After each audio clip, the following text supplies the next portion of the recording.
अस्सलामुअलैकुम वरहमतुल्लाहि वबरकातुहू।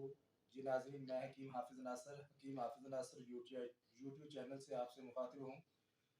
नाज़रीन, आज जो हम बात करेंगे वो है दिमागी कमज़ोरी।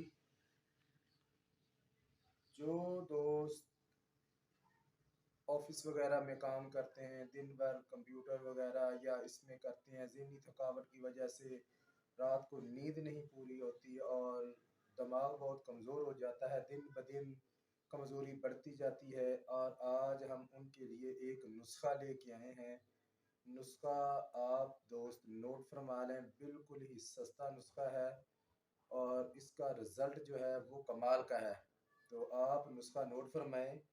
आपने मगज़ कद्दू लेने हैं 25 ग्राम, मगज़ धनिया लेना है आपने 25 ग्राम, मगज़ बादाम लेने हैं आपने 25 ग्राम, इलायची खुर्द लेनी है आपने 25 ग्राम और पुश्ता चांदी ये आपने 1 तोला डालनी है और पूजा मिश्री ये आपने 50 ग्राम इसमें डालनी है।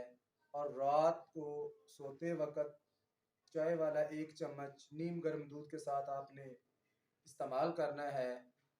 और उसके बाद जो चावल, गोश्त, बड़ा गोश्त वगैरह है, चने की दाल, इससे आपने परहेज़ करना है और इंशाअल्लाह ये आप इस्तेमाल करें, 3 से 4 दिन में ही इसका रिज़ल्ट मिलेगा आपको इंशाअल्लाह।